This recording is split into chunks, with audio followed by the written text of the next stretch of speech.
Okay, time for our early street talk then. If you're just listening to this on YouTube, you haven't heard the bit before, we are not available this weekend. So we're getting an early episode out for you. Just have to wait a little bit longer for the next instalment. I kind of realised as well, because Jonathan sends us the... clickbait. The clickbait. He didn't know that we were recording early, so we haven't got any from him this week. But I did find one earlier today that I thought I'd test you out on. Yeah. This is from the Mirror. Coronation Street favourite sacked on the spot after weird behaviour. That sounds wrong. That does sound like a lie. This definitely happens. Does that happen now? Yes, this is current news. Coronation Street favourite sacked on the spot after weird behaviour. Who's been sacked on the spot? No one. Wow. Who? Wow. Who? In universe. In the universe. Oh, Ryan? Yes. That's quite a good clickbaity title, that one. That was from the Mirror. From the Mirror, saying that Ryan has been sacked. Because he was sacked by Debbie and then got a job about a day later. Wow, so that was a bit of drama over nothing. I know, that's how it works. That's how it works. Right, so I've sorted this storyline into 6 this week. We're starting with the conversion storyline. No, I don't. Is the first storyline title. Right. That's not bad, is it? No, that's not too right, bad. That's all right. Although I don't know whether I'm saying no I don't or no I do, just take him away and that's I'm done with him, to be honest. We had a bit more of the dementia storyline and the armed robbery. Yeah, I know, it's still terrible, isn't it? Lou's out, Gemma, because I think, well, she's not, she's in actually, but she's out of the show. Was today her last appearance? I don't know. It feels like things aren't looking good for Lou, are they? I mean, she's pleading guilty, she said, so she is facing somewhat of a stretch ahead of her. Maybe we'll get to see her court appearance because she's supposed to be being sentenced. I don't really see the point. No, I don't. Especially if she's pleading guilt. Like, it felt like today's episode, and maybe once the episode airs, maybe Farrell's going to put something on saying, "Well, that was it for me." I honestly don't know, but it felt like the goodbye and the hugs and the tears and the look after my kids cell it kind of felt like an ending, didn't it? And I don't know what more that having a court story would gain from that. Seeing her getting pulled away downstairs. No, we don't need it, really. But I'm just not... I mean, we all know now that this character's not going to be in it. Even though characters have been in prison before and we've seen their adventures. Well, I was doing a bit of Googling earlier and I was finding out how much of a stretch you would get for what Lou did. And it reckoned between 2 and 5 years. Yeah, she said 2... Did she say 2? Well, she said, it's going to be at least 2 or something like that. Yeah, exactly. So, do you get out for good behaviour? Yeah, maybe. So I really, we've made no secret of the fact that we're big Lou fans. I just really kind of feel over what they've done to her in the end. I must have said it last week. It was an exciting moment that someone's been clonked over their head, but...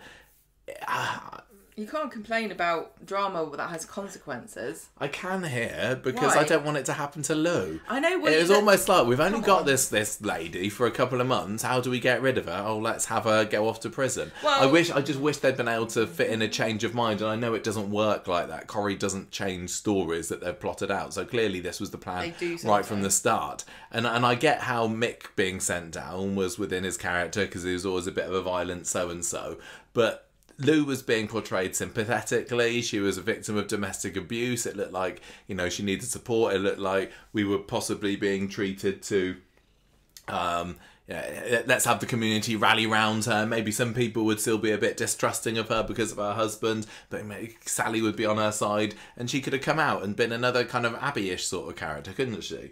But instead, they're like, no, we said she's only going to be in it for 6 months, so off she goes to prison. Sorry if it doesn't feel right. And it's a real shame, because so many people commit crimes on Coronation Street, even violent ones, and they get away with it. Like, people drop the charges, even though in real life I don't think it quite works like that. Or they just manage to evade justice in some way, and they've just not managed it for Lou. And what I kind of want to know is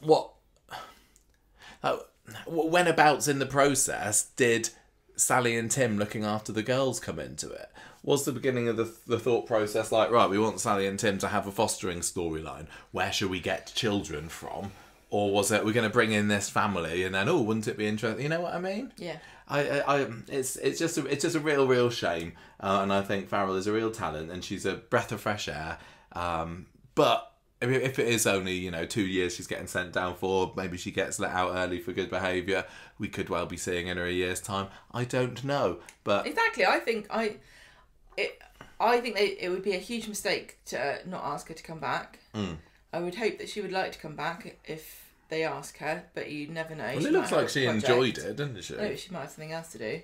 And I mean, in theory, if she does come back as a regular, it might not even be a whole year that you have to wait, because they could start putting her in prison stories to prepare for her return. Yeah, possibly. I wonder whether it would be interesting to have, like, Joni and Shanice and Brody get their feet really under the table at the Metcalfs, and then when Lou comes out and wants the kids back, they're like, no, I don't want to come back to you. It doesn't feel like that would be in their personality, does it? But I don't know. It's just a real shame. But it's been lovely having her on her screen. So maybe we still will get her later this week or next week. But yeah, I fear that the end is nigh for Lou fans out there. Lou has been flushed. Oh dear. I also think it'd be good to see what Sally and Lou butting heads over how the children are raised. Oh, it'd be like James and Dee Dee all over again, wouldn't it? There'll be different rules for Sally, and then when Lou comes back, she'll be like, well, now they're allowed to go to bed when they like, Well, yeah. We've worked very hard to establish a routine and discipline with these girls. I think possibly Joni is a little bit old for that, but Shanice could certainly be moulded into a different way. Not that she's got much of a personality as it is. She's a cheeky little bugger, that one. She is a little bit, isn't she? For someone so young, she's so quite quite vocal. Anyway, so that we didn't even get to the end of our storyline list. We're also going to be then talking about the lease purchase agreement with what's been going on with number 6, and Hide and Geek is what was happening to Sam today under the table, because he's got a bit of PTSD himself, hasn't he, from last week's shocking school. I can always call it a school shooting, but it's not. It felt like one. No. School menacing. So do you want to take the no I don't story? Okay. That was your perfect opportunity to say no I don't, but you go with it. Do you think that there's always somebody with PTSD on Coronation Street now? Well, there should be. The amount that happens, I think they're quite resilient, actually. Because I know that we complained and said, there's no consequences, and everyone just gets over it really quickly. But I'm not really into everybody always being traumatised one by one. No, I'm somewhat. I think I'm somewhat interested in what they're doing with Sam here. And the potential for clashes between Nick and David, which was kind of gearing up again at Audrey's party today. But I am also kind of getting vibes of, we've seen Sam be traumatised before after Natasha died, and is it just going to be a rehash of that? I don't know. I don't think I've really seen, maybe I'm wrong, a PTSD storyline that I've enjoyed since Gary's. And I think Gary's is the only one they've really done properly, isn't it? What do you mean properly? Well, because Aadi he had had flashbacks and... Oh, yeah, that's true. Yeah. And also, what's his name? Adam, he had wobbles, didn't he? Wobbly camera. Yeah, everyone's had a bit of wobble camera. Yeah, that's what I mean, though. But I think... Is Sam going to be haunted by visions of Mick? Or his mum? I doubt it. Well, because Abby's... It wasn't Seb that died, was it? It was Mason. No, but it was similar. Yeah. Doesn't mean his mum wouldn't be able to turn up, Michael. Do you get my point? Yeah, fine. Yeah. Okay. So, Gemma, your favourite and mine, Theo, what's he been up to this week? Are we feeling any more sympathetic for him? He's been steadily rolling and cutting the sleeves off of every single top he owns, this man. He's never seen a top with sleeves on, he couldn't take them off. He's going to be doing it to his trousers next, aren't they? Converting them to hot pants. Lovely knobbly knees. Yeah, so he is got his vest on, and he set up a romantic, on Monday, Theo has set up a romantic candlelit event or whatever for Todd when he comes home from work. And he's like, seducing each other, and then Theo's like, we should get our own place, and Todd's like, yeah, that's great. Again, little bit too soon for this. Yeah, this is very soon. I don't know I'm still not sure about the status of number 11 at the moment. George seems to be like, I'm perfectly happy to be living here as long until anybody mentions it. At the moment, it's still Mary, Todd. Oh yeah, I keep forgetting George, that Mary's there as well. And now Theo. Yeah. Is Millie there at the moment, or has she gone back to her mum? We haven't seen her this week, have we? I don't remember. Can't remember what where we're Millie's up supposed to be, no. So Todd's like, yeah, we should move out together. So in the cafe, Todd tells Billy about this, and Billy's like, oh, that's brilliant, and not at all too soon for a guy that you don't really know. Who has serious issues that he's still dealing with. Then we have this interesting scene with this guy who was the builder, and this guy was like extra of the week, wasn't he? Or, he's not an extra. I don't know. I'm going to say extras of the week are the guys standing around looking gormless in the community centre in today's episode. What was the direction of that scene? I don't know. Just look sad. Just stand there. Just stand there there with your arms dangling in the back. Pretend you're a 5-year-old boy. It doesn't matter. You can decide yourself. Are you gay, or are you on the conversion side?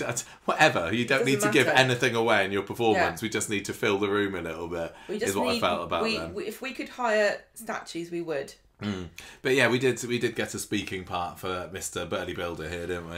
I really liked him because he was like, hey, oh, like, how's your new bird? Yeah, it's a bit awkward because they haven't seen each other for ages, and he's now split up with his wife, and he knows that Danielle and Theo have split up, and he's asking him about his new bird, and Theo just goes along with it, and after he goes, Billy has been listening in, and he's like, why are you still in denial about this? And Theo says, I love Todd, but it's up to me when I tell people about what's going on with my situation. I think I would be on Theo's side with this here. That's fair enough. I don't know that you really want to. Just in the middle of a cafe, in the middle of a working day. That guy was not mentally prepared for the information that Theo would have relayed to him. Actually, I'm gay. That would have blown his little mind, that builder, I fear. Although maybe he'd have been a progressive builder. You never know. And say good for you, mate, and slapped her on the back. But yeah, I don't blame Theo for this. This is quite similar to what we had with Carla and Lisa, wasn't it? Where Lisa wanted Carla to be a bit quicker to declare her love for or fancying of Lisa to the world, and Carla's like, I'll do it in my own time. Actually, there's a difference between being secretive and or deciding to put people on like information diets. Like you don't need to know everything about everybody. Like maybe it's none of your business actually. Yeah.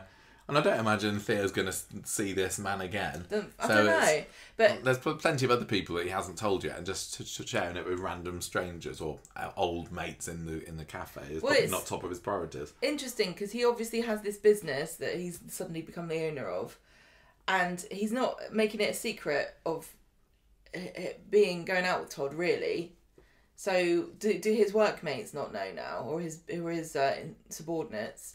Yeah, that's a good point, actually. And are they not going to gossip? Because men love gossip just as much as women. It's just they talk about football instead of their friends. You're right. We've not seen any of Theo. I called him Leo last week. Theo's workmates since maybe his first appearance when he was up the scaffold and Julie was catcalling him. Yeah. But you'd have thought that it would probably come up, especially if I suppose they could have been like, where are you staying? And he's just like, staying with a mate. Yeah, when they find out, they're going to tease him. They will tease him. How much do you think that Danielle would want to advertise it as well? Because I think it's possibly in her best interest if she doesn't at the moment. I think she might think to herself, if I don't tell anybody, he might change his mind, and then we can pretend this never happened. Yeah, exactly. But I think this story needs a bit more of a Danielle injection at the moment. Do you reckon? She's my favourite in the story, and she's getting severely underserved, I have to say. Well, she must be watching the football or something. I think that she's sitting at home just plotting her next revenge plan. She's got a big burn book with Theo and Todd's faces in it. Yeah. Right, so Theo is in the bistro later, and Noah comes in, and Theo keeps getting in his face. He's quite threatening to Noah at times, but Noah's not intimidated at all, and he's using all this jargon which kind of made me go cold, to be honest. What jargon? When he started talking about damnation and eternal souls and everything, even though I was talking about that when we were talking about Dee Dee and the baby, I was just like, oh god, you sound so weird. It came across as a bit. It sounded a bit hammy. ungenuine. Yeah, like would you really say that? I don't know. I don't know. Are you just in? Is it just inevitable that you're a loony if you truly believe that it's your job to tell people not to be gay? Well, is there like a normal human way of doing that? I don't think there is. Noah's clearly taking, or the guy who's playing Noah is playing him away as, yes, I'm a bad guy, I'm a nasty piece of work. He's ironically quite campy. How villainous he's being. And I don't know. I've never met anybody that tries to convert gay people for a living before. I'm glad I haven't. But I don't know. I in my head I imagine that they just try and do it in a nicer, more supportive way. This guy... making it look like I'm trying to help you, and this person is like almost threatening him, saying you will be straight. He's like a Disney villain. Yeah. If they made a cartoon about gay conversion therapy. There aren't, maybe there shouldn't be, I don't know, but there aren't too many shades in the character of Noah at the moment. He's just full on bad guy. He's just and really might be a bit more interesting if they gave him a few more layers to his onion. I don't know. I don't. Yeah, how nice do we and understanding do we have to be to people that think this is a good idea? I don't know. Like I always say though, if you want to really understand somebody, if you want to combat their beliefs, you have to understand where they're coming from. And this character doesn't feel like he's been written from a place of understanding, which is fine. Well, he's supposed to be intolerant, I suppose, isn't he? Well, yeah, I know, but there must be people who genuinely stay up at night thinking all these people are going to hell, I'm the only one who can stop them, and that must be incredibly stressful. But this guy is like he's clearly doing it because he just hates gay people and he wants them to stop being gay. And I don't think everyone who does gay conversion therapy thinks that is true. Well, the thing is, they hate the sinner and not the sinner, isn't it? And yeah. I'm getting more of an impression from Noah that he's hating the sinner at the moment. But I'm obviously not excusing any kind of conversion therapy. No, of course. It's clearly horrible. But I'm always interested in learning because it's fascinating to me. It's like when you go on a forum about something that you don't agree with and everyone's talking and it's like you've gone into a parallel universe and you're like, how do you all think this is real and true? I can't understand. They clearly do. He clearly obviously believes what he's saying. I think they need to set Sam up with him. Just sit him down in a room and say, tell me your thoughts. But one thing I will say... I'm glad that and this is skipping ahead a little bit, I'm glad they brought up that line in the Bible where it goes, you can't lay with a man no man should lay with a man as with a woman or something like that. I thought Billy's response was a bit weak. Oh, he talked about there's loads of outdated stuff in the Bible. Just believe the bits you want to believe. Yeah, and I believe that being gay is brilliant. I do choose your own adventure with the Bible, actually. Like, why didn't he say something like, that's misinterpreted, or it doesn't mean what you think it means, or something like that? Because there are loads of biblical scholarly arguments about what that actually means, that phrase. Yeah, I agree. And then when he starts, he's very liberal, isn't he? He starts then saying, I suppose you believe that the world wasn't created in 7 days. The bishop needs to come in and say, whoa, hang on a minute. Billy, I think you'll find it was. Excuse me, what does it say at the beginning of the book? Yeah, exactly. Like, so, yeah, but then, I mean, Billy has been, in public. He was on the radio last year, was it the year before? I lost track of it. The year before, sort of denouncing the Church of England, wasn't he? So maybe he's got he's a bit more emboldened about questioning the holy text. But I just don't think it's an established, agreed upon fact in the Christian faith that was just, a bit of a story. Yeah. Some people genuinely think that happened and they're Christians, and I don't think that Billy would really argue with them about it, but he used that as a why didn't he say something like, why are you wearing mixed cloth? That's a far more stronger argument against him using Christian dogma to attack gay people, because it literally says loads of things like that in the Bible about not eating shellfish and... Yeah, I just think that a lot of the religious dialogue in this week's episode just came off as just ever so slightly clunky to me. and that was an example of it for me.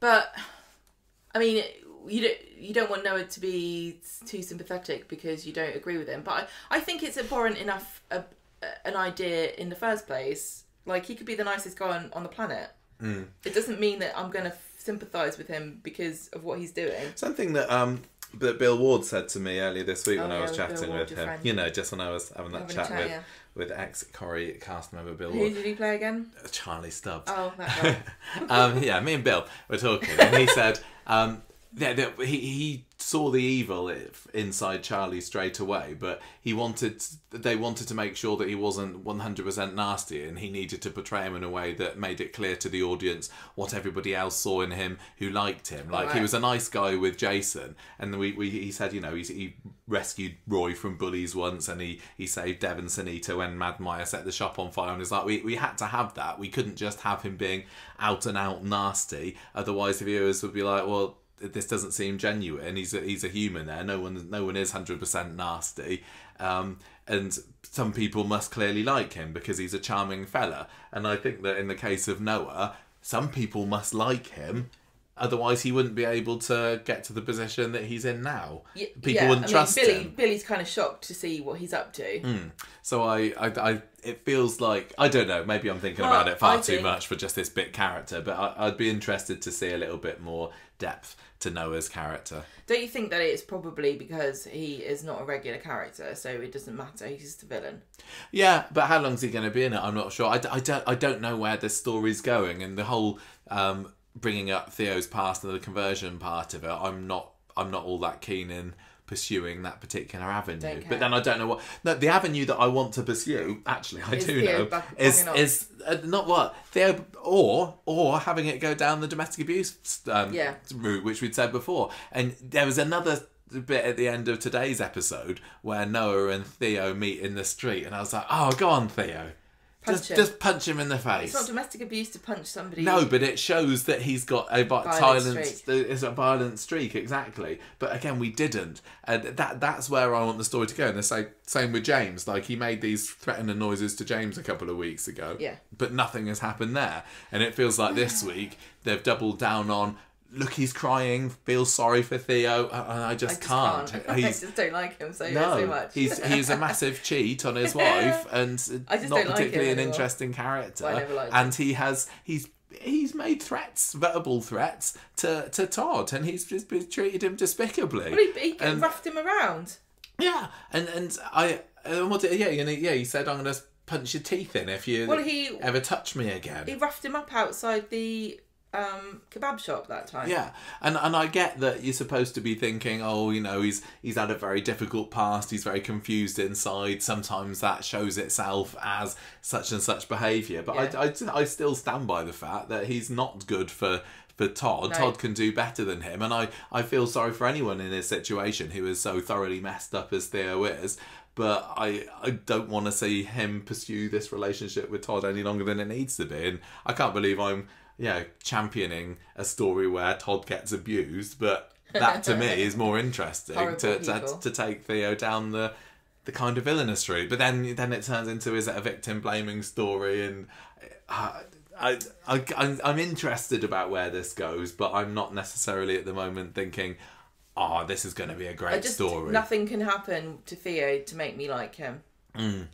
There's no experience he can go through. There's nothing he could do. No. At this point. And I genuinely, hand on heart, do not know if they are setting him up to be a regular character or whether he's going to be gone in weeks or months. I've not not got a clue. Do you know, with Noah? Yeah. And I don't want anyone to read into anything I'm saying about the actor, but do you not think that Noah kind of seems a bit gay to you? No, I didn't get that at all. I'm wondering if they're going to make out that Noah's also gay and all of this is one big coke. They could do, can't they? But we have sometimes seen that in the past and it's not gone anywhere, because everyone was saying that Mason was going to be gay. I was saying that I thought Mason was going to turn out to be gay, didn't I? Because of what he was saying to anyone can be gay now. About Sean to Dylan, and then they didn't go down that route. Right. So it's... I don't know. I think it would be a bit of a cop-out, because I do think that it's a very easy thing that people throw at people that are homophobic and say, oh, they're all just in the closet, like they all hate gays because they are gay themselves. I think that is a silly cop-out thing to say, because I don't think it's true. No. I think that... It could be a fun twist for this, though, couldn't it? I think it's... to me, I've... For a few weeks now, I've been thinking, I bet Noah fancies Theo. Wow. Could do. I don't know. Do. Well, anyway, so Noah's there lecturing him, saying it's a cardinal sin. Oh yeah, we're back in the bistro now, aren't we? His soul will never be at peace, and I'm starting a new group tomorrow, and it's not too late, and he gives him a leaflet. Back at number 11, Theo tells Todd he's feeling a bit sick and he doesn't want to go, he doesn't want to do any. Not in the mood for a bit of rumpy pumpy, is he, Theo? No, thank you. And Todd's kind of knocked off at this, isn't he? It's like, I know. He's kind of annoyed. Just I like, know. well, I've been wrapping myself up for this tonight, Theo. It's not fun. Worn the best end of crackers. So Theo's like, I'm going to go and get some air, and he goes out and he looks at this leaflet. And what was it? What did it say? I can't remember. It was very. It wasn't obviously a something about change, wasn't it? Have you got it written down? No, I don't think I have. It was like change is possible. I don't know. I think it's the sort of thing I might accidentally go to. Because it just said like if you happen to find it on the street, change is possible. You come to this community meeting and support each other to change. Like, I'll be there going, I'm so sorry. I thought this was for fat people. I've got to go. I did find it interesting how they had it in the Victoria Street Community Centre, which we barely see used anymore. Well, he did it on purpose. Yeah, they made. I'm glad they addressed that, yeah. Because we're always saying, it's always just go to the same place again, and they said on Wednesday that he's doing it on purpose to get under. Them of always doing it at the same place when they haven't used that set for ages. No, exactly, I know. But there are many. Why not in a church? How affiliated with the Church of England is Noah and what he's doing and this scheme? I wouldn't have thought it was Billy sanctioned. Knew him from something official. He had an official position. Did he? I can't remember. But I would have thought that maybe the church hall might be a better place for this, or Chariot Square. In real life, I'm sorry, but in somewhere like, I don't know about Weatherfield, but in parts of Manchester, because of how progressive the city is and how accepting a lot of the people are, and I know not everybody is, but I think it's a very progressive city. If you were a community centre who held a gay conversion therapy group, you might find yourself in a lot of hot water very quickly. I would imagine that Suki What's-Her-Face from the Weatherfield Gazette might be interested in doing an expose about it. I tell you what, Yasmin be rolling in a grave. I know she would. Yasmin would not be in favour of this. Well, when old Griff did his crayfish talk a couple of years ago, they had Roy there turning up as a protest, didn't they? Well, I think that the Weatherfield Gazette should do an expose about the extremist movements that keep cropping up at this community centre, because they've got like a grooming gang of people for young kids, teaching them how to be actors. Yeah, that's suspicious. Is that still going on? Little Big Shots. Glenn's got a handful at the moment. White supremacist summer holidays. groups It's prime time. And gay conversion therapy groups. Maybe all the other residents of Coronation Street and Victoria Street and Rosamond Street are actually much more conservative than everybody else. Maybe. And that's why they keep attracting all of these. Who is in charge of the community centre these days? Yeah, some kind of evil right wing. I don't discriminate. No. Everyone should. It's a democratic society, and we should all be able to listen to each other's ideas. That's so funny. Makes you think, doesn't it? It does, yeah. Right. Anyway. On Wednesday, Todd can see that Theo's down in the dumps, but Theo's like, no, I'm fine, leave me alone. I saw Noah again. And Todd thinks that he's being harassed by him, but he strides off. And then Todd finds this screwed up leaflet in the kitchen bin and immediately knows somehow that this is gay conversion therapy. Do you know when we were watching it and Todd's kind of stopped and stared at it in the bin and you're like, pregnancy test? Yeah. Oh no, Millie's up the duff again. So, maybe it's just the fake baby belly that he finds in there. That made you wonder. I don't remember having blancmange. What's this? Oh my God. Oh my God. Todd tells George about Theo's past, and then George is like, oh, you're just worrying over nothing. It's all just a big coincidence. Everyone, just because it's happening in Victoria Street at that community centre, that's incredibly antisocial. And Todd's like, no, I'm sure that Noah's playing on him. If you'll pardon the pun. praying over him. So Theo turns up at the community centre for no reason whatsoever. That was odd. That was... And sorry, the first half of today's episode was Jan McVerry, who I highly respect as a writer, but that was a weak cliffhanger, I'm going to say. It? Well, he turns up there at 3, and it starts at 5, so he's not there yet. And then nothing comes of it. I didn't notice the timing of it. Maybe nothing comes of it because he's not there yet. Yeah, he goes into the community centre, which is just empty, open, and he's like, "Noah, are you there?" And I don't know what I was expecting, but literally the next time we see Theo, he's back at home again, isn't he? It's like, so I was expecting Noah to turn up beaten up. Yeah, or even at the end of the episode when he and Noah have that confrontation outside number 11. Making some kind of reference to a unseen chinwag that they had between 3 and 5 o'clock, but it was nothing. But it was to make us think that he was the one that was being prayed over when Todd and Billy burst into the community centre, but I knew it couldn't really be because he would have been there for 2 hours. Yeah, it didn't work unless they put it into... plant the seeds for something that's going to be sprouting out in next episode or next week. I don't know, but yeah. Maybe maybe Theo and Noah were like kissing. Maybe they were. Maybe they were. And then they had to run away. And then they were just too embarrassed to mention it later. Yeah, well, you don't bring it up, it's awkward, isn't it? To gay conversion therapy. Right, so, Todd and Billy... oh no, hang on, go back a bit. Todd, Billy and George are in the pub and Todd's worried because he can't find Theo, and Billy tells Todd about the interaction with this workmate where he denied Jesus, which worries Todd even more. So then Todd and Billy burst into the community centre right as they're praying over somebody who everyone thought was Theo, but it's not. And he's like, no. Check the arms, it's a giveaway. Yeah. You couldn't see them, he had his sleeves down. Noah says that Theo is safe, which is weird. There must have been something that happened between them, because how would he know that? There must have been something that happened. Yeah, there must have been. So Noah starts spouting Bible verses like he's in a Pokemon battle and he can just use the power of God to defeat. Use Leviticus. Yeah. Billy was stunned. And then it was weird because Todd gets annoyed at this and he starts wrestling Todd him. uses headlock. It's super effective. He does. He grabs him in a headlock and it's like he's trying to pull the religion out of his brain or something. He's like squeezing him and then he mashes his face into the table, and all of these boys, these men are just standing there like, oh no. This was it, wasn't it? That's why they were just dopey useless, these guys in the back. Sorry, essays who were there. What's your motivation for this scene? You're all a bunch of drips. Why are you just standing there miserable? Easily convertible. And one of them films it.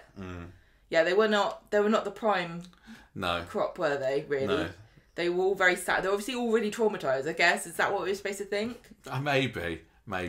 But then I didn't know whether they were all on his side. It was confusing. But yeah, the power of Todd could not compel the evil spirits out of Noah. We're not sure whether they're all there to be converted or some of them are there to convert. No, it just would have looked weird if it was Noah on his own, basically. Wouldn't it? Well, I mean, it is a group. It's still a group. Well, you can want a group, but nobody turns up. Yeah, I mean, that's what we thought was going to happen on our walk. Exactly. Maybe they were just gathering to go on a charity walk. Maybe they were. I'm actually pretty... I mean, it's an evil enterprise, but, good turnout for Noah. Maybe they were just hanging around from the basket weaving class that had happened beforehand. And they were like, I don't know what this is. I was targeted to be rude to leave now. We just got to join in. Yeah. So there were like, 6 or 7 of them there? We're spending far too long talking about these. But I just found it fascinating. How did they... Are there that many people that would think, this very vague poster that I've just been given must mean gay conversion? Maybe there's a whole language and subtext to it. Like some groups have these... these phrases that mean something different to them than it does to everybody else. If I'd gone to the trouble of printing out some glossy leaflets, I'd probably be a bit disappointed if only 7 people turned up. Yeah, but there's 7 souls you can save from hell. Yeah, I suppose so. Saving Can't souls. Put a price on that, can you? No, exactly. That's really hard. Yeah. So somebody there is filming Noah and Todd, and it is kind of a lethargic fight because Noah's not really fighting back. No. And it's kind of awkward, like, why are you being so violent, Todd? You know? It did come a bit out of playing nowhere. right into his hand. Yeah. So they have another argument. Noah has a go at Billy, and then this is when it comes up about laying with men in 7 days in a week. And so they all storm off.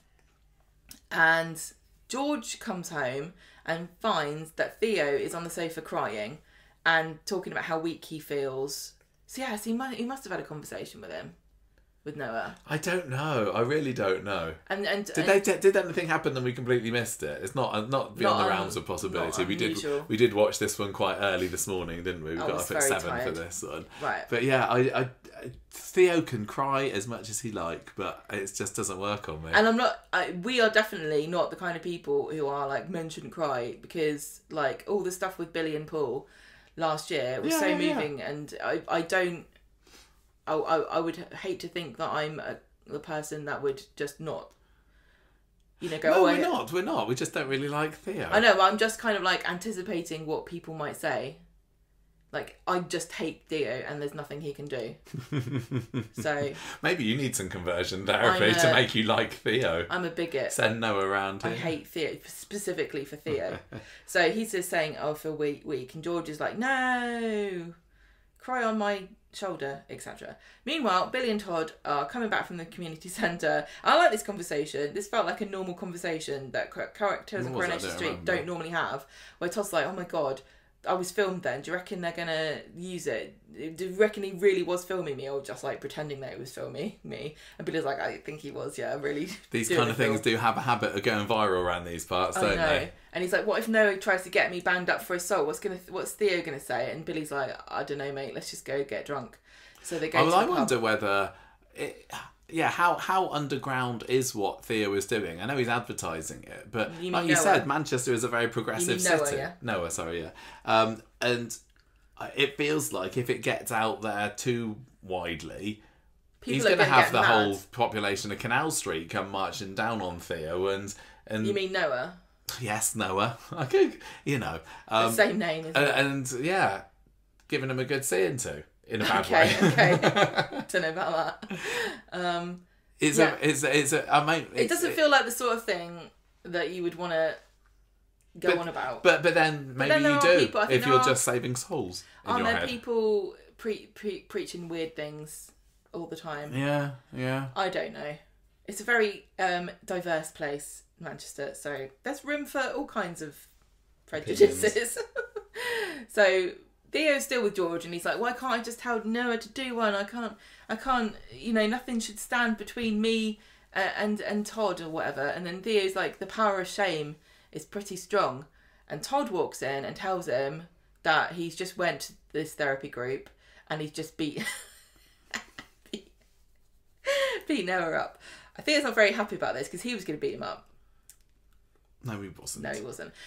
He's annoyed. And this is another red flag, isn't it? Because he's actually annoyed that Todd went off with Billy. Because he says, "Why do you go and have a drink with your ex?"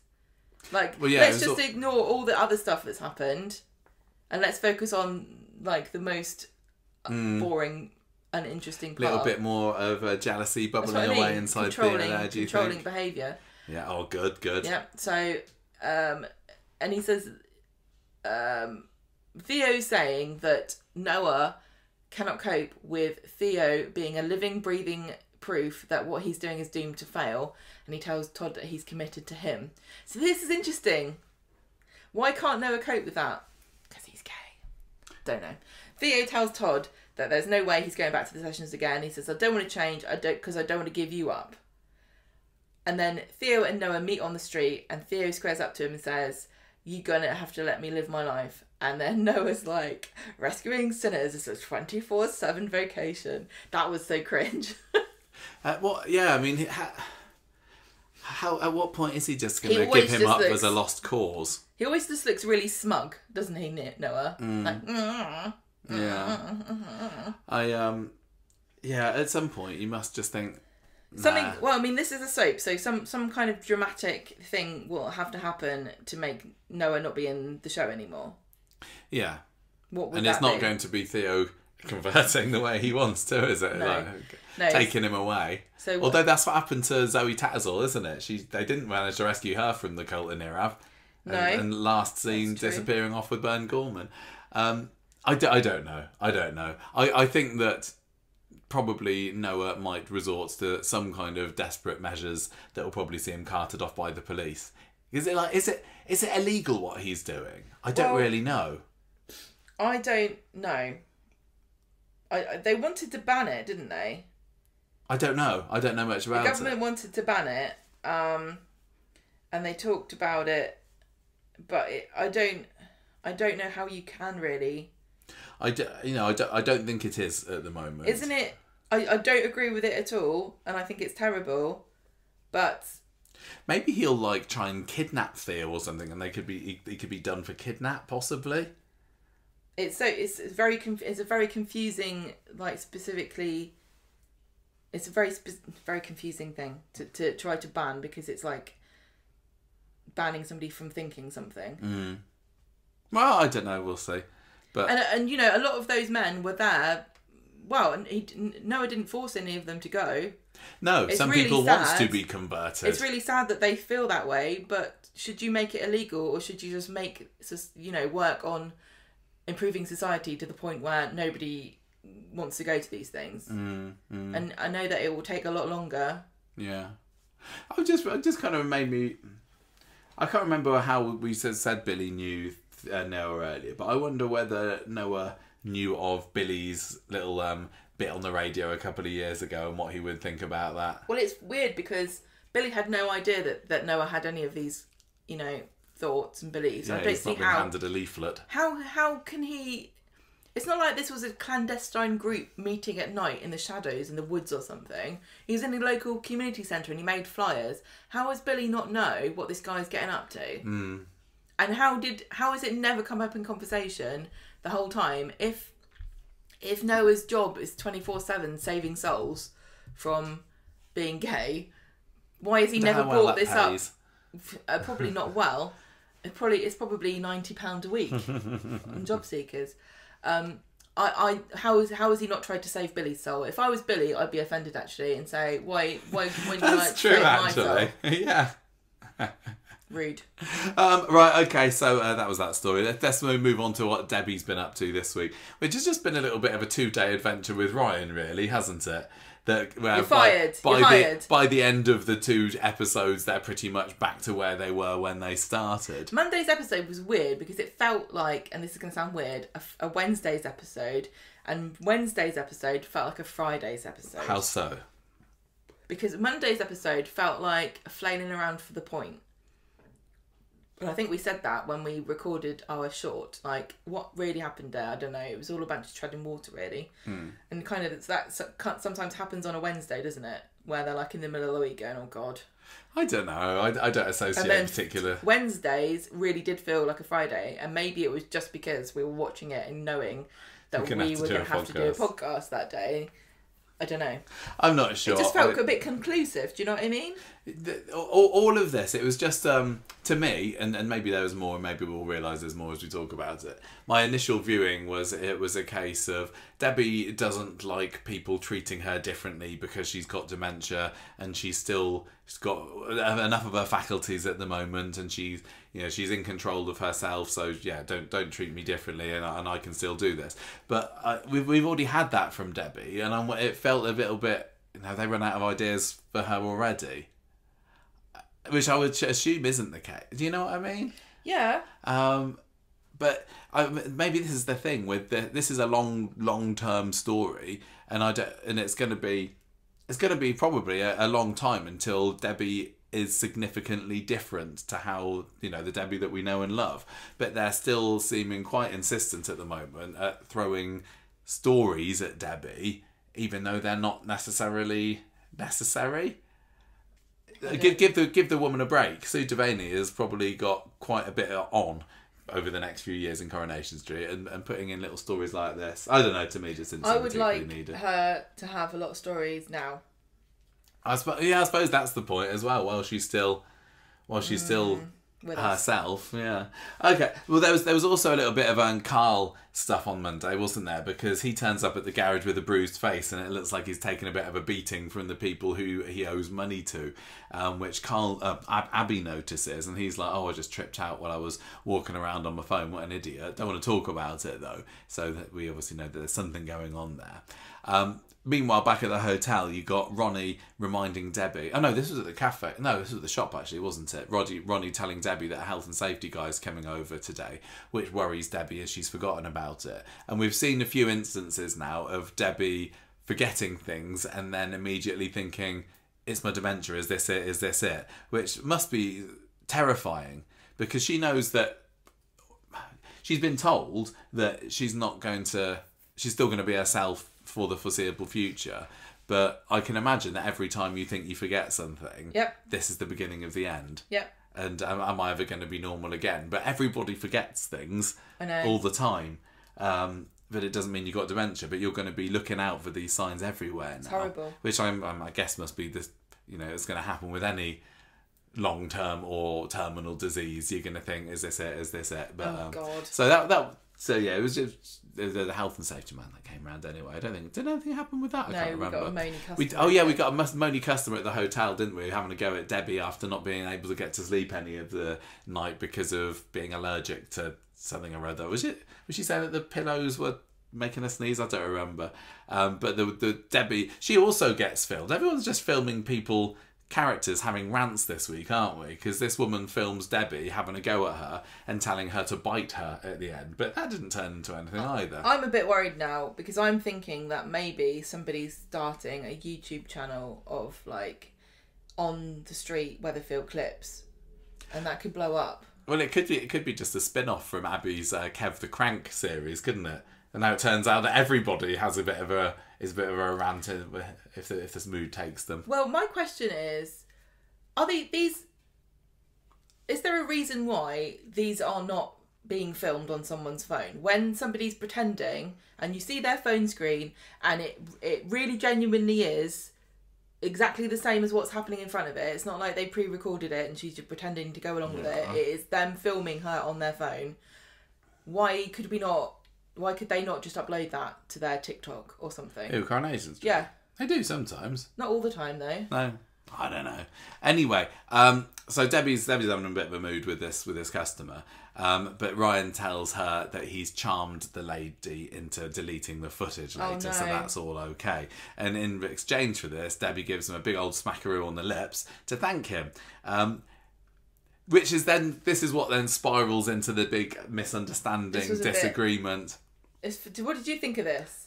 Well, we said on the short that Ryan and Debbie having that kiss, there was a promotion picture for that, and we'd both seen it beforehand, and we're like, what's going on there? I was like, I don't like this at all. I don't like the idea of this. No, I definitely didn't like the idea of Ryan and Debbie having an affair, because I'm not bothered. I mean, I find them charming. Not in that way. But no. Ronnie and Debbie, I find them kind of charming, but only because of how much I like Debbie, right? I think that Ronnie's a good balance for her because he's very chill. And, in real life, I think they would make a good couple. Does that mean I think that I like them as a soap couple? Not hugely, but I'm glad that she's got somebody in her life that is going to seemingly take care of her. To have Ryan and Debbie then have an affair on top of that would have probably finished me off. Yeah, so in some ways I'm relieved that having seen the promotional picture, it wasn't going down that route. But I suppose the questions that come up from this are, A, was Debbie, was it okay for her to do that to her employee? And B, was Ryan right is it understandable that Ryan misinterpreted it? So I think it's funny that at the end of this, she sexually assaulted him and then made him apologise. Yeah. In real life, and I know that they're close, and I know that, they're characters, and we know they're both popular characters and they're harmless. Oh, and Debbie, and all that, but I don't think that it was okay for Debbie to do that to Ryan. Well, he didn't like it, did he? No, and later on... But he didn't like it because he thought she had dementia. Later on in the episode, she shows Ronnie what sort of a kiss it was, and he's like, it was just that, it was just a kiss on it. But that is definitely the sort of thing that if you have got a particularly vindictive employee or somebody with an axe to grind, they could certainly get you into trouble for that. I think she's too used to working with what's his face, Raphael. Do you think? I bet she's always giving him a smack on the lips. Raphael comes over and is like, oh yeah, she says it all the time with me. Yeah. I keep telling her, you can't convert me, Debbie. Not as Audrey tried. I'm a lost cause. Oh my god. I think it was a bit out of order, and I don't mind. I think it's funny, and I think people cross lines all the time. But I do think it's funny that if you boil it down to the blandest elements, he did get sexually assaulted at work and then fired for complaining about it. What's the difference between that and somebody just like patting him on the bum? Well, do you remember? Or squeezing his biceps? Well, we've had stuff like that was kind of what tipped us off that Mick was a wrong end when he was kind of like coming on to Daisy, and they were. Oh yeah, he was, wasn't he? It's because Debbie is like 4'0", and Ryan's a guy, and so because she's a lady, she's not as threatening. It's like we know what Debbie's like. Yes. But to me, I felt that having her kiss Ryan was a bit out of what I would think that she was like. And I don't think Debbie would do that. No, I didn't find this weird. I thought this is the sort of thing Debbie would do. I just find it funny to talk about. I don't know. It felt like it was put in for the scandalous picture and the plot that could then be spun out from it over the next couple of episodes. I mean, would she have done? I mean, she probably would have done that to Abby. I don't think she would. I think she would. So, how did that? On the other hand, and so how did you feel about Ryan's reaction to it? And do you blame him for misinterpreting it? I don't know what Ryan was like. Is she being eccentric or is she being demented? Like quite literally. Yeah, because this is where the story is really, isn't it? Like, how much does Debbie know what she's doing? And Ryan immediately jumps down. He's probably used to women throwing himself at him, and then they're all demented. But he goes and tells. I don't know if that's the right word to use. No, I think you can still use it. So anyway, he goes and tells Ronnie what happened, just as Debbie happens to rock up to hear about it. And Debbie, she thinks it's hilarious because she didn't think there was anything to misinterpret here. It was just a friendly smacker, she says. And Ryan's like, well, I've been reading up on dementia, actually. And Debbie doesn't like being treated like an invalid and being read up on, and so she clops off and goes off to her own thing. But yeah, I don't necessarily blame Ryan for doing this, because like I said, I don't think that this is too out of character for her. Yeah, I mean, I do think this is out of character for her. Part of dementia is your inhibitions become lowered and your behaviour can change. Right. And so, but what Ryan's thinking is this was like unwanted sexual contact, right? But what Debbie was doing was just like, Thanks for rescuing me. I'd kiss a dog. Mm. Like, I'm not, there's literally nothing here. Like, I don't think of you in that way at all. It didn't even cross my mind. So Ryan's coming from a place of concern, and it does make me wonder whether this might actually come back up again in a year's time or something. And this might be a very sad... Yeah, that's a really good point. She might... harbinger of what might be to come. When her inhibitions and faculties and everything she doesn't know lowered, who he is. She thinks he's her boyfriend or something. Well, they both do have big manly arms, don't they? Ryan and I don't think Ronnie. You would confuse the two, but I also don't think that... I think it's possible that Debbie might not even realise that she's with... No. Yeah, if they're going to go down that route, then fair play that they put it. There's lots of things that could happen. I mean, I don't know what they're gonna what aspects they're gonna explore of this, but they did quite a lot with Paul that I didn't think they'd ever do. I thought it might be too challenging or something. Yeah. But this is going to be a very difficult story, and just even when Debbie is just being Debbie, it's still hard to watch, Yeah. knowing what's coming. Yeah. So Ronnie catches up with Debbie later and says, look, you're right, Ryan did get it wrong earlier, and she's clearly unhappy with this, right? Because Ryan put it down to dementia, and she's like, this is exactly why I didn't want people knowing about my condition, because I don't want to be treated like a patient. Just leave me alone. Everyone just needs to leave me alone. I'm still me. I'm still normal at the moment. Yeah, because even though she's not, she feels like she's not, nothing's gone wrong with her yet, she's still being treated like it is. Yeah, although, no, but it is, she's noticing some things, isn't she? Like, she is forgetting some things, like the health and safety man coming round. So the more that people treat her like an invalid, the more it's kind of backing up her own fears that the decline has already started. Yeah. And so she doesn't need any extra and you help probably with that, also really. might second guess yourself and think, why did I do that? Maybe. Yeah. And also she must be thinking, I need employees who are actually going to take direction from me. I need employees that are just going to let me kiss them and not moan about it afterwards. So meanwhile, you've also got Carl, black-eyed Carl, and Debbie sees him in the cafe and is like, well, what's going on with you? How much is it going to cost to take whoever did this to you off of your back? And she promises to do a bank transfer without realising quite how much it is. God, can you imagine being so loaded that you're just like, have a couple of grand? I know. Well, she thinks that she doesn't realise how much it is, does she? Well, until she later doesn't in the have episode. all of what he wants. No. But this annoys me about soaps. When somebody needs a bit of money and somebody offers to give them it, and then they find out it's way more than they thought, why doesn't the person who needs the money say, yeah, all right, just give me what you can? They never say that. They always go, I don't want any then. Yeah, I know. If they went around and asked everybody, they might end up scraping it together. You could go like Rita. She's usually good for a couple of grand, isn't she? Yeah, just go, look, I've got some people on my back, Rita, help me out. I mean, especially, she's always transferring money to Sally Webster, so Carl Webster's not a stone throw away. Maybe she's got a special Webster checkbook. Yeah, maybe. I don't think Rita's in the habit of giving money out. I cannot wait for when this woman dies. It's going to be like at the end dies? when Rita. Not that I'm hastening her exit, but it's going to be like at the end of like a Mario level or whatever. When when you hit the coin thing and then loads and loads of coins come out. Yeah, that's all the flat. It's just going to all these gold coins. Was it like a coin pinata? Yeah. And everyone gets one jackpot.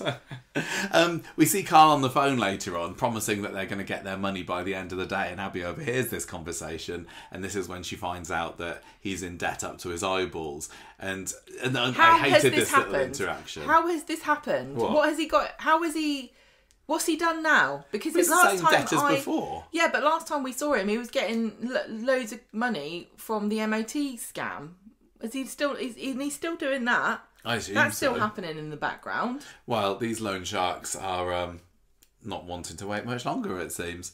So I hated this scene because you had more of the Abby going, "Oh, Carl, you'll be all right." And she kind of takes his hands and it's like, "Oh, I fancy you. Everything's going to be all right." I couldn't bear it if something happened to Get you. on with I'd shove him in the boot of the car and drive it into the canal. Yeah, do the work for them. Maybe I don't know who the local loan sharks are these days now that Rick Neelan is no more, but I don't think they'd like that because they want him alive and paying the money back, don't they?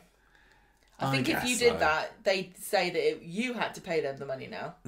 Yeah, that's how it works. I know how to be a loan shark.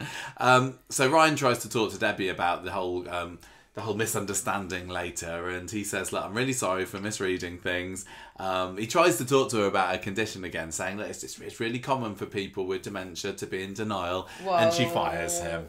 Yeah, it's not a conversation she wants to have. No, but again, little bit unlawful. I know this for her to fire him. No, I think How long's he been working for? No, I think she can fire him. You can be fired for anything, as long as it's not discrimination. In this country, the first 2 years, I think because we have really great employment rights compared to America, I think a lot of us get super smug about like how protected you are, but in the first 2 years, they don't really need to give you a reason. Okay.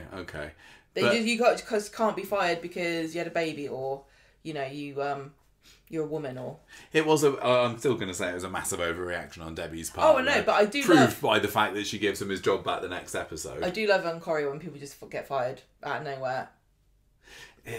Again, it was just a bit of a cliffhanger bait, really, It was wasn't just it? a 2-day. Oh, where's Ryan going to work now? Caper. Back at the Rovers again? Or no, just back at the hotel, it's fine. Well, he's supposed to be, surely at this point, he's thinking about getting his own place. He needs a job to get his own flat. If Carla and Lisa are moving out. Oh, yeah. But I do think, did he say that he was looking for a place, or is he just going to move with them? I don't know. I don't remember him saying anything about that, but I might be wrong. So Debbie and Ronnie end up in the pub later, and they both apologise to each other as well. And she's like, every time I forget something, I can't help feeling that this is it with the dementia. And he's like, learning curve for both of us. Don't worry, we're going to make it through this. And then it's just, oh yeah, and this is the scene when Lauren comes along. Did anybody else spot that when Lauren, was it you that spotted it? I don't think it was me. She brings Ronnie and Debbie a glass of wine that's nearly full, passes it to Debbie, and by the time, then you cut to Debbie taking it, and there's about a good 2 centimetres of wine I down. like to think that Lauren just drank a bit as she passed it over. Poor continuity there. Oh dear, someone's look in out trouble. for it. Somebody should be fired over that. They've been working for You're Coronation fired. Street for less than 2 years.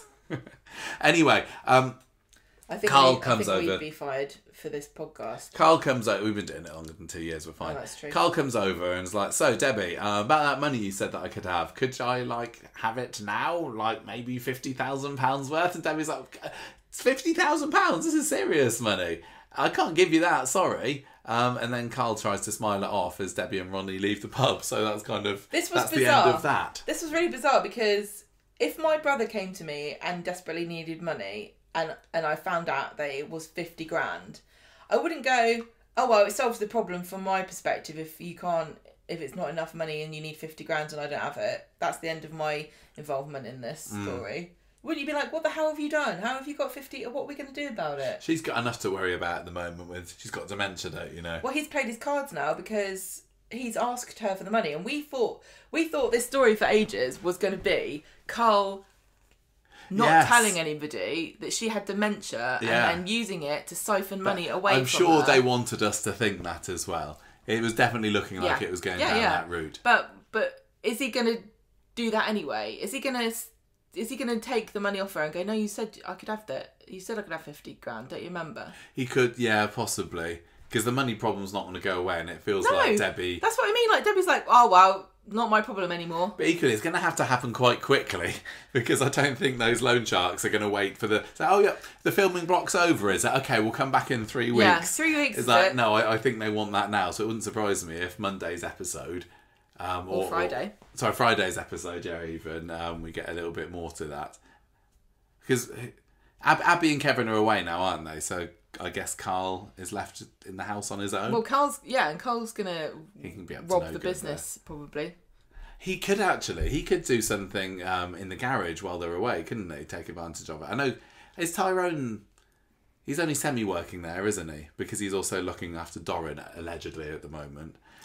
No, Abby joins Carl in the pub later, and he's like, oh, I've got this money sorted, don't worry about it. But we see he gets a text message, and he completely ignores this because they advise him that if he wants to earn quick money, he should join TikTok. No, that's not what the message said. Well, I think it's a good idea. We need the money now, TikTok. Yeah, get it on TikTok. No. I think he so could silly. make a lot of money on TikTok by doing sexy dances, and Ryan could probably help him. Do you reckon? Yeah. Sexy Him car and Ryan dancers. could earn double.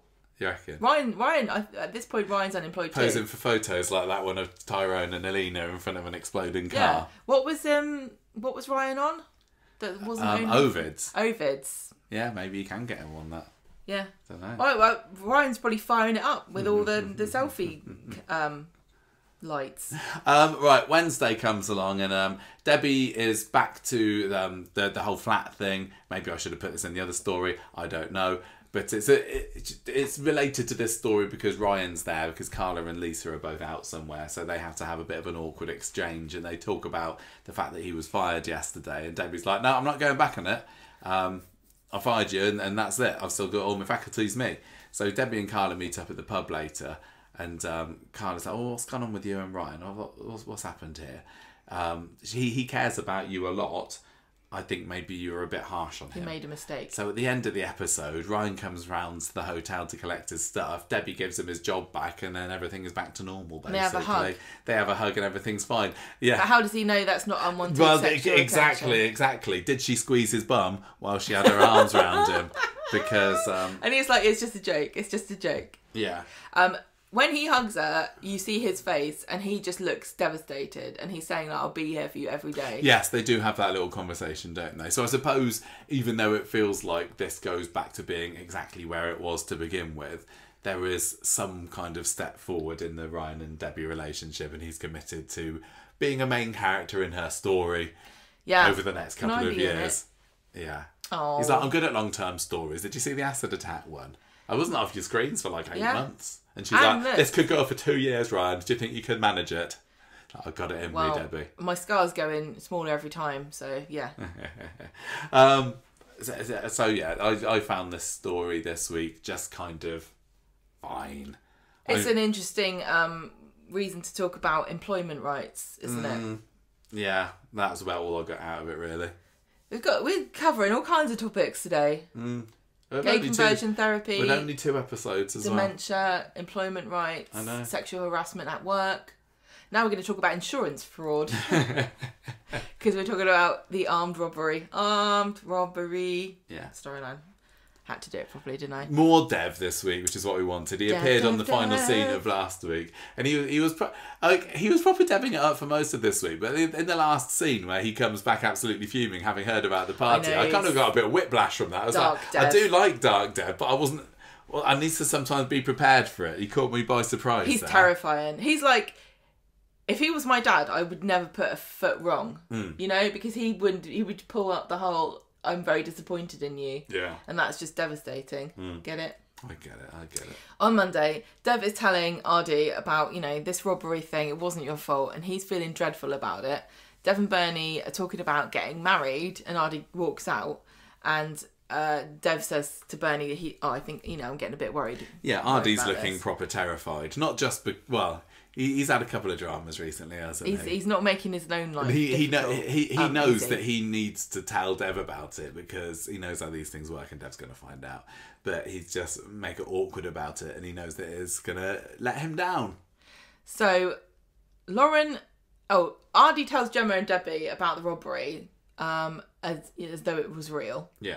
And then Lauren and Aadi have a chat later, and they're kind of realising that they both like each other, but Lauren's not ready to jump into bed with him. But Aadi kind of makes up this silly 3-year plan for their relationship. Oh, that was quite cute, wasn't it? What is it? Holding hands the first year, peck on the cheek second year. I quite like that. Well, if you want it to move faster, you better employ her. I'm not feeling the same level of this is so cute as we've had in recent Corrie teen romances. No. Like when they put Aadi together with R. Kelly, I thought that that was done over a similarly short period, wasn't it? And that was super adorable. And then when we had Nina and Seb, similar. I'm just not feeling it here, and I don't know whether it's my bias against Lauren, but I did enjoy Dev on Friday saying, "What do you want to go out with Lauren for? She just looks sullen all the time." I know. So they have made that a purposeful character trait of her that people are going to call her out on. Good. She is this sullen reminds all the me time. of when they realised that Kate Connor was actually a spoiled brat. Yeah, and then they lent into it. Yeah, and it also it's also funny that Aadi clearly has just got a thing for blondes. Well, it's also all of his girlfriends have just been blondes. Yeah, that's why he's not. Well, was Courtney not blonde? Yeah, Courtney was blonde. I'm just saying that he could have been there with Amy, couldn't he? Well, maybe that's why there's no spark. I'm gutted that Amy's not playing more of a part in this. I thought that this was going to be a long-awaited revival of Amy. You need to let this go. You need to let it go. But I suppose there's a 3-year plan, Michael. I suppose the other thing with Aadi is at the moment, like, how much does he fancy Lauren, and how much is it a case of I know that I'm only interested in her because I want to stop her finding out about me spiking her accidentally at the party, or is it just like guilt? Yeah. And he's like trying to be nice to her. Yeah, I mean he's a nice guy.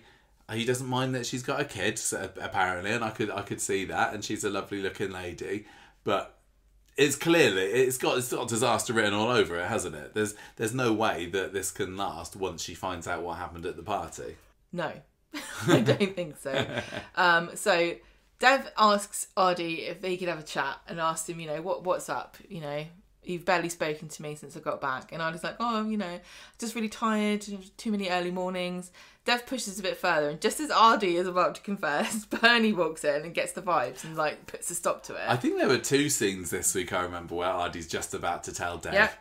Classic soap opera. And he's like, Dev, I think your kebab shop's on fire. And it was She says, I think I can smell some smoke coming from over there. And Dev's like, what the hell? And he kind of rushes off. That was a really funny scene because she was trying to convince him that there was a fire, but she was being very casual about it. That was a good scene. Bernie then says to Aadi, look, do not tell Dev about this. We've got to sort this out for ourselves. So Dev, Bernie and Asher meet up in the pub later, and Dev tells Bernie that he's going to take a look at the books for Aadi and try and sort it out. And Bernie says, no, don't do that. You need to show Aadi that you can trust him. He can do it himself. See, this is odd to me because I don't think they've made it super clear why Aadi's continuing as the face of the business now that Dev's back, because he only took over the shop while he was away and Dev's back now, so why isn't he just slotting back into his position? It does make it seem as though somehow Aadi is now in charge of the corner shop forever. Yeah, exactly. Dev's got to find out about this at some point. Is he just too busy thinking about the chip shop and prima donna at the moment? I don't know. No, I don't. If I was Dev, I would immediately be wanting to get back and have a look through the takings to find out how things have been going. Well, even that. How's also, my little entrepreneur doing while I've been away? I think I would also go, you got robbed, son. This is very serious. I'm going to have to show you how to go through the books to tell them what, they're going to need proof of why there's £6,000 in the till. Yeah. Let's go through and make sure all the paperwork's together because they're going to ask us for all this stuff. Why is he going, oh yeah, that's fine. He can just sort that out himself. Well, for plot convenience, Dev isn't looking too deep. It's very hands off at the moment. Yes. So Aadi and Lauren are in the cafe, and Dev comes in looking for Bernie. This is today's episode now, isn't it? Oh yeah, Wednesday. Sorry. And have I finished talking about? Yeah. He's looking for Bernie, but she's not there, and he admits to them that he needs his lucky boxers because he's going for a golf game, and there's a bit of confusion because he says tea, and they think he's going to drink it, and he's like, no, it's golf. They make fun of him for a bit, and Dev doesn't like this, so he starts roasting Lauren about her dad being a criminal. Lauren doesn't like it and storms off. And then Aadi and Dev go back home together, and Dev's like, yeah, I don't like her, she's just miserable. And Aadi calls her a snob, and he's like, what? He was really funny. I just loved him so much in this scene. He gets left with Bernie, and he's like, why can't Aadi just find a girl that's not thick and doesn't have a history of being a massive racist? Yeah, and not like a white supremacist. Yeah. I don't think he's completely out of order for at least having some hesitation there. I don't think that Lauren, or even Reese actually, showed any particular problem of people from Indian descent, did they? It was more Muslims that they... Well, because their family is Hindu, aren't they? Yeah. And everyone knows that racists love Hindus. Well, I don't think that they were particularly the target. It did seem of Reese and Griff's ire. Islamophobic. But I still would be on Dev's side, maybe a little bit cautious about this. Well, you can't. It's difficult because if you tell your kid, you're going to drive a wedge, aren't you? But he's talking to Bernie. He's a bit more frank with Bernie. He's also seen Aadi getting into relationships with dodgy women like at least twice before, because Kelly's dad was a loan shark, summer. And then he does basically his annual bit of stuff that has blonde bit. He's got a bit serious issues. Kelly clearly had serious issues with her dad, and then she disappeared off into the night and we've never heard from her again. And then Courtney was married to one of Dev's business associates. So I don't blame Dev for thinking, like, why can't you just get a normal girl? Get a normal girlfriend. Go out with Amy. Her mum's just a murderer. That's fine with me. That's fine. She's been acquitted. Yeah. So... I wonder how weird it would have been, actually. I can't remember whether it's been brought up or not. If Aadi had got into a proper relationship with Amy, because Dev has also slept with Tracy at one point. How awkward would that be at family gatherings if things went further? That would be quite fun. Yeah, that could be. I can Christmas. foresee a fun dinner party scene there Yes. with Dev and Tracy and Bernie, but alas, Do you think it that's won't why be. we like Christmas episodes so much? Because there's often a dinner scene in it, and people don't have dinner parties anymore, so there's not as much opportunity for hilarity. Sally always. I has cannot dinner wait for parties. Sally to get Lisa and Carla over for a dinner party. I know. She's Especially totally with gonna invite Joni them and round. Shoni there. Shanice, yeah. I know, I'm calling Joni and Shoni. Those two girls, she's going to be all like, I'm very proud of myself, I'm a foster mum. Yeah. That was, and showing them off and everything. Anyway, so he's complaining, why does Aadi pick these dodgy birds up? And Bernie says, well, he's got a sweet heart and he's very nice and he is attracted, obviously, to vulnerable women, I guess. Aadi goes to the pub and Lauren gives him a beer and says that she's forgiven Dev, but she hasn't forgotten about it. And Dev comes in to mend fences with her, and he also called her Lynette at one point. Oh which yeah, was you got her name hilarious. wrong. That was funny. And Aadi called him the Duke of Weatherfield, which I thought was funny. Yeah, Dev makes a big show when he comes and sits down next to Lauren and is like, so, Lauren, like Yeah. he's so proud of himself for getting the Remembered girl's your name. name right. I mean, she was on missing posters Yeah. for a good few months last this year. is He why- doesn't really have an excuse. This is why she was never found, because they obviously put Lynette on all of them. And I thought, I don't know where that girl is, but Lauren's just hiding around the corner. So he talks to her, then he comes back to the house absolutely fuming because for some reason Lauren's decided to drop Aadi right in it by telling Dev that there was a massive party at his house when he wasn't there. Yeah, how did that happen? She ended up off her face on drugs and hurt her ribs. And he's like, "What? Why did you not tell me that this happened?" Did she? And I thought that he was just mad about the party. I don't know whether she told Dev about she did. the drugs. He did. Does Well, he know about that? I don't know. I didn't think he did. Well, he knows that she hurt herself and that there was a party there, and he has a go at Bernie too, and Bernie didn't have a word to say back. She was like, yeah, you got me there. Oops. This is what the trouble is if you want to be the cool stepmom. Yeah. So, and he's also really mad at Aadi because it's Aadi's idea, and he's like, oh, have you got anything else to tell me? Is that it? Is there anything else that I don't know? Oh, this is also a classic soap. And Aadi and Bernie are like, no.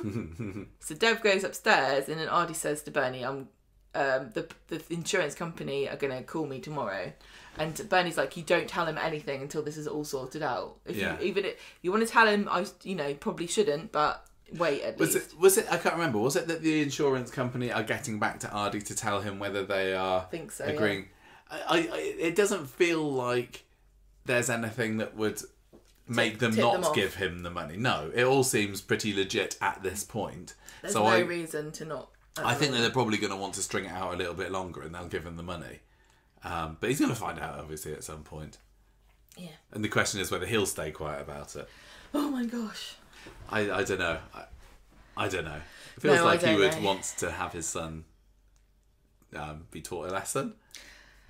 He's pretty much above the books, above board, isn't he? The parents on Corrie are very interesting, aren't they? An interesting bunch. Yeah.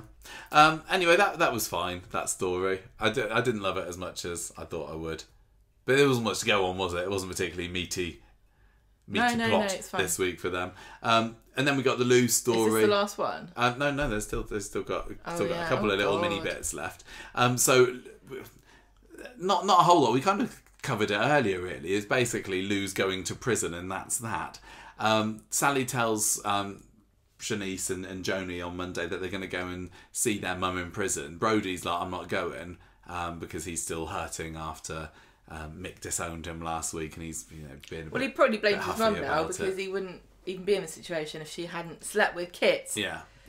So they go and see Lou, Sally, and the girls, and Shanice is just full of questions, and Lou's like, lovely seeing you girls, but can you bugger off over there? Yeah. So grown-ups want to talk. I feel that's pretty gutting for the two kids. They barely got to see their mum. It was just to Sally and Lucy, wasn't it? And on Wednesday, when they're playing, they're actually playing at the hot drink station. Yeah.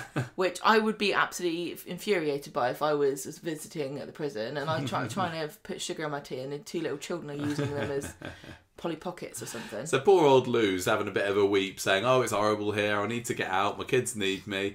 I could plead not guilty and win with the right brief. So, you know, I've heard of this. There's a good one. Can you give me some money, Sally?" No. No. As yet again, somebody asking someone else for money. Don't bother asking Debbie for it either. No, She ain't Debbie got would that give much. you a couple of grand. Yeah, and that's it. But so Sally's like, "Well, no, even if I could lend you money, how could I be sure that you'd get off?" And Lou's begging her, but No way, I wouldn't lend her money. No way. Sally should 100% not lend her this money. Well, she doesn't, because No. she doesn't have it. And also at the end of the day, Lou did hit him over the head. She did do it, yeah. It's you know, I guess she needs to face soap justice, doesn't she?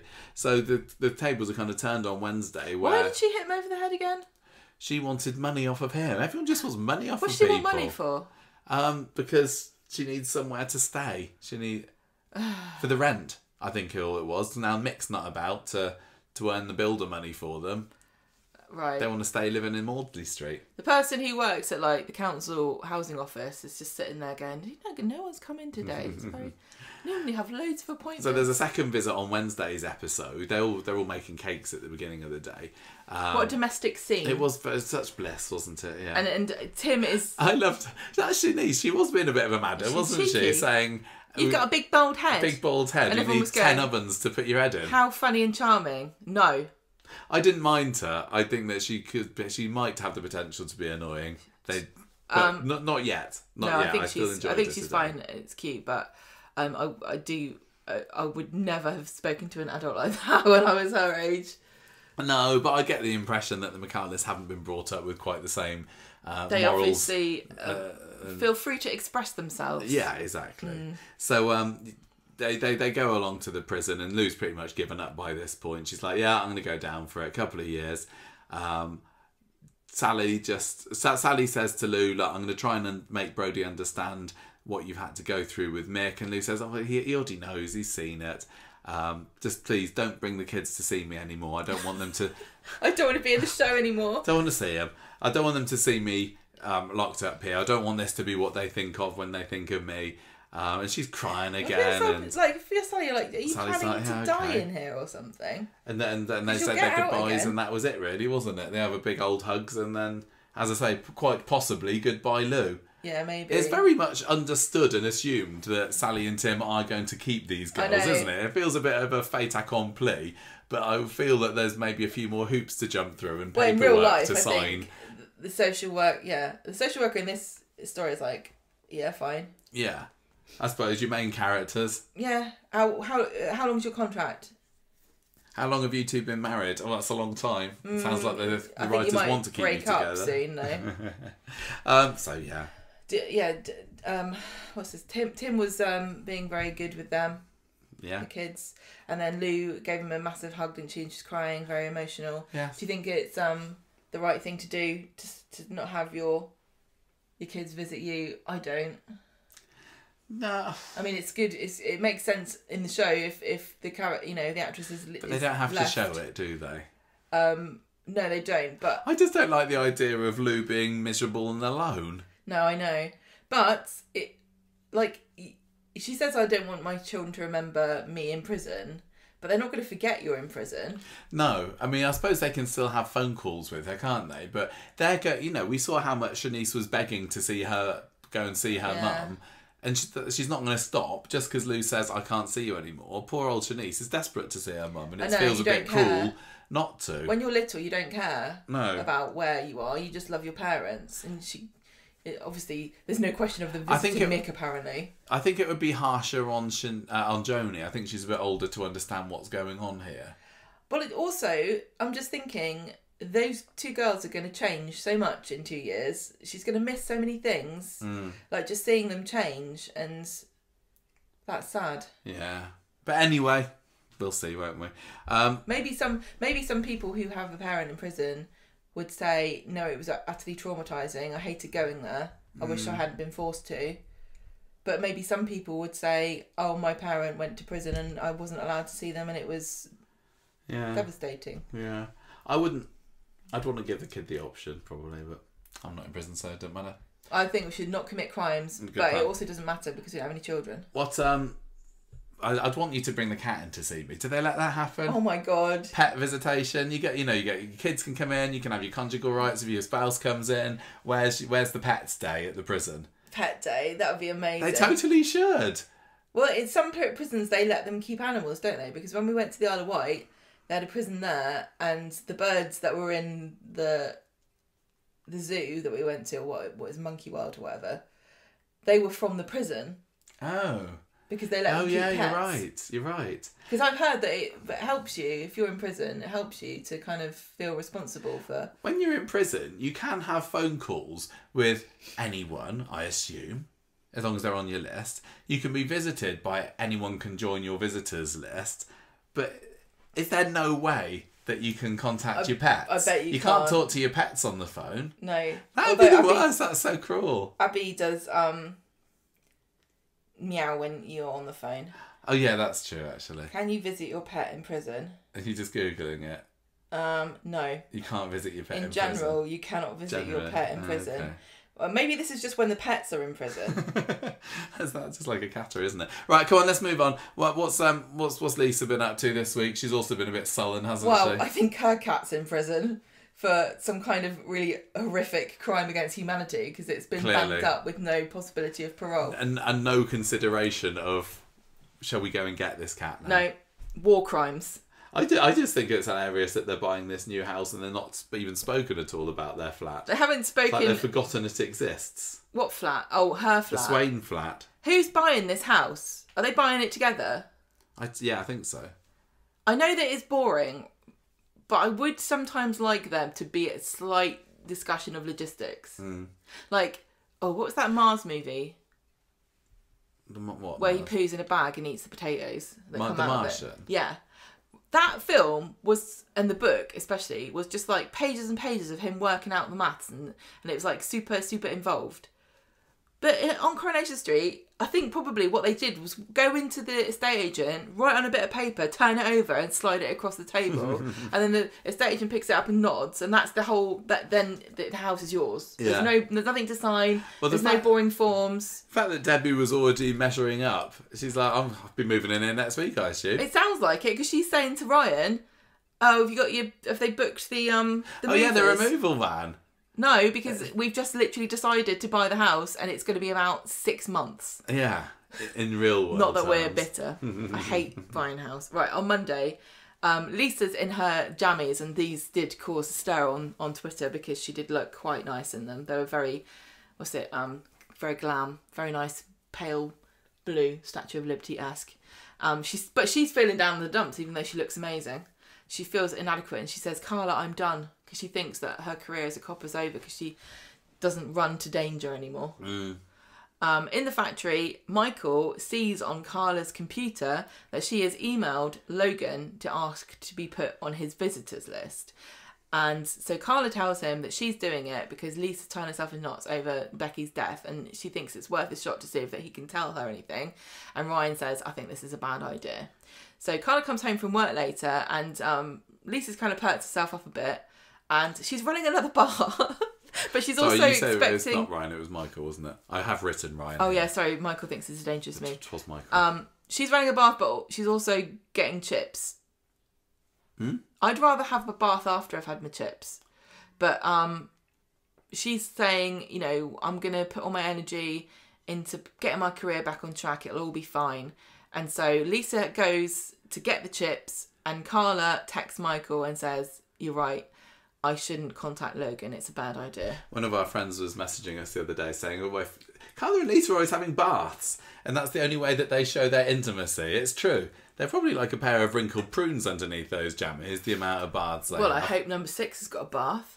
I'm sure it does. I can imagine Yasmin was a bit of a bath person. Do you think they'll get one of those claw foot baths?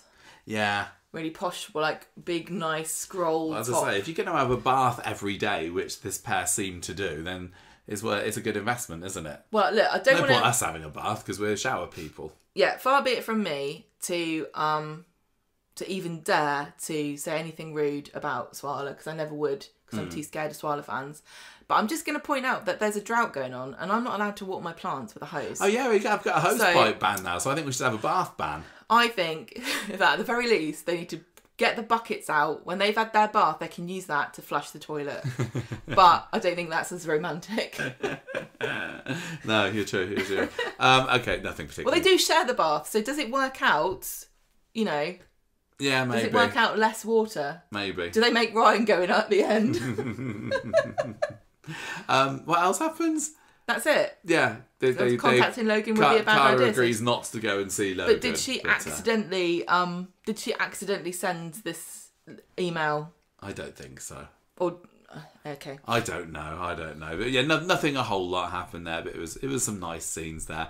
And then we had just the Sam stuff, the hide and geek story. So last week, Lily cruelly locked him outside the classroom when Mick was on the rampage, and it's clearly made quite an impression on young Samuel, because on Wednesday Audrey has her 85th birthday party, and there were some funny scenes there, weren't there? I'd love a Platt dinner party at the bistro. I do, but I don't know whether I'm a bit over them.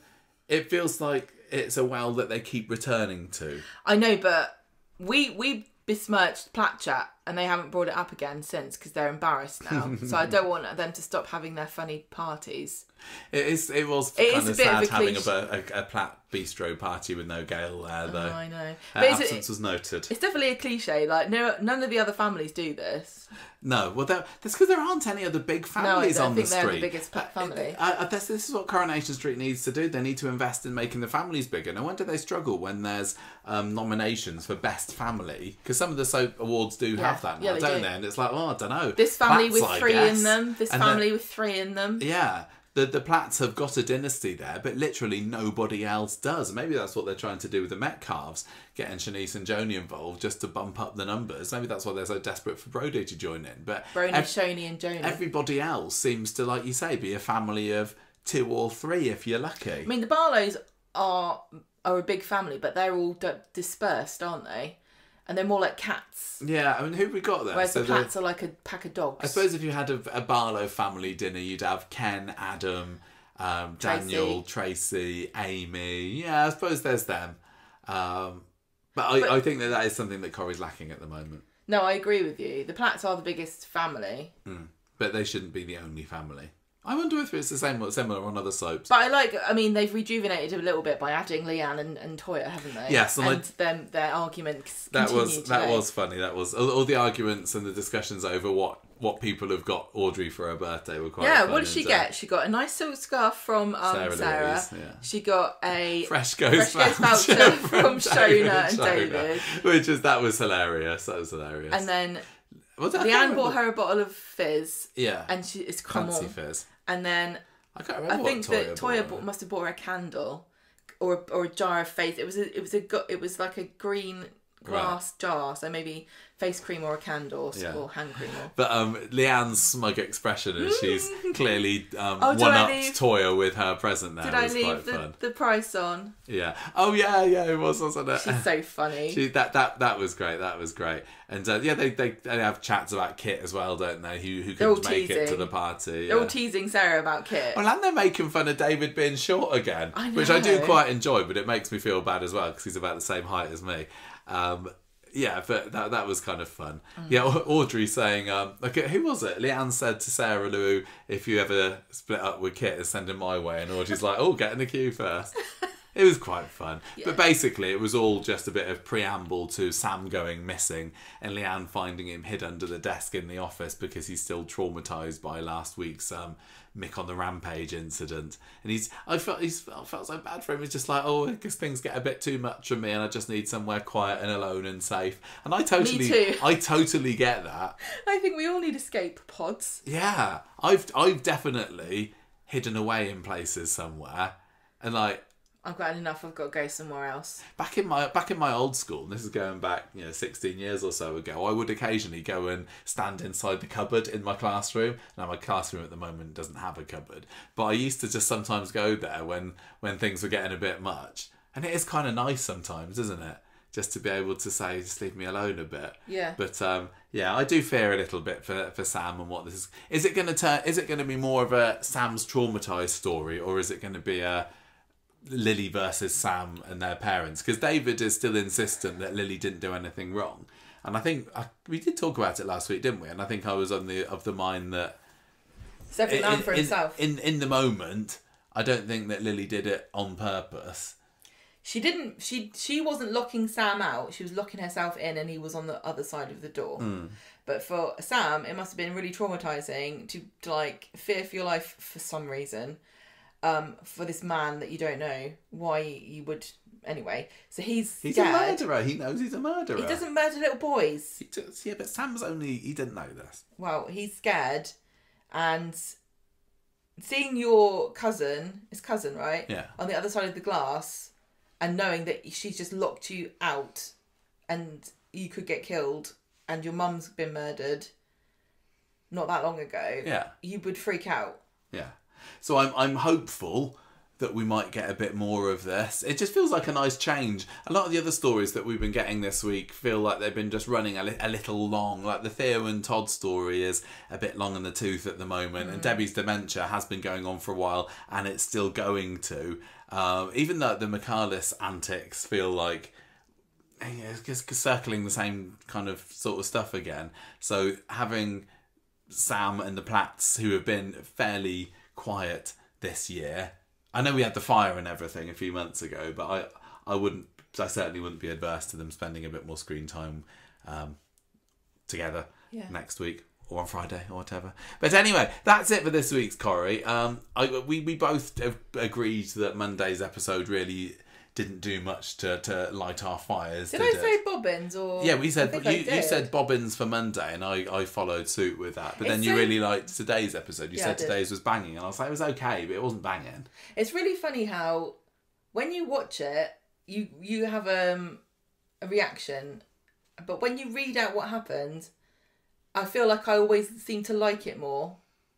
You know what you mean. When we talk about it, I think to myself, why didn't I like that then? What was really wrong with it? And it's normally, I mean, this is what I mean. It didn't particularly excite me this week. It was okay. But this is what I mean, though. You know, people always moaning about the stories and stuff, but they're all right. You know, stories are all right.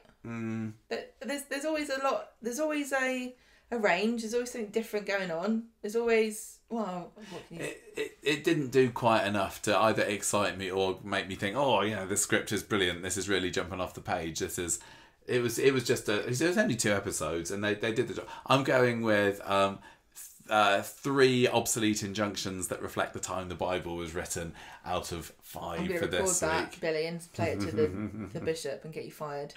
What about you? Remember when we had a little mini storyline about Billy burning himself out by throwing himself into working too hard after Paul's death? Oh yeah. He's obviously not doing that anymore. He's given up on that. What are you scoring at? Are you going to have you got a character of the week? What did you give it 4? 3. No, 3. I'm going to give it 3.5 ovens for Tim's big bald head. Why does he need half an oven? Are you going to like... That's where his ears go. Yeah, you're going to chop bits off of him and grill them in there. This is why we can't get advertising on this podcast. Character of the week. Chopping people's ears off. Character of the week this week. Debbie. Do you reckon Debbie? Because I didn't love that story, but I don't know whether, as I say, there were too many stories that really did it for me. Dev was great, but man, I just want to say something quickly about the scene with Debbie and Carla in the pub when they were just having a little chat. Definitely, Lisa has rubbed off a bit on Carla. Oh, how so? Kind of like smoothed her corners a little, her edges out a little bit, you know, because she was being quite soothing and nice to Debbie. And she wouldn't normally. In the past, I think she would have been like, "Now, Debbie, why have you fired our Ryan?" Like she was like, you know, she was like, "Look, let's not talk about. Let's talk about." Well, she does need to keep Debbie on her side if they're going to be doing a bit of house business together. Well, she doesn't need her to buy her flat, really. I guess not. Anyone could buy that flat. Well, Debbie could gazump her again, though, couldn't she? She's not careful. No, I don't think she's worried about that anymore. Right, I am giving character of the week to Noah, the evil converter. Nobody in that story. Who was evil this week? Because we had a question, didn't we, on Twitter about why do we? Yeah, but I did consider Mick last week. Do you only ever give character of the week to Goody Two Shoes? Yeah, no, I didn't particularly enjoy Noah this week. What about Lou? No, I'm going to give it to Dev. Nice having him back for a full week, for 2 episodes worth of a full week, and apart from his change in mood for the final scene. He was entertaining until then. I liked him calling Lauren Lynette, and I also liked it when he was accused of being a snob and he made these really elaborate hand gestures, like as if to say how on earth. I like that he called Lauren out for being a big old Mardy moo. Yeah, finally someone says it. It's the elephant in the room. Yeah. Right. Anyway, that is it for Street Talk this week. Next time we'll be talking about 4 episodes. It's probably going to be mega long, but for now a little short one for you. There's no news this week particularly. We've only got a little bit of feedback, so let's finish things off with that.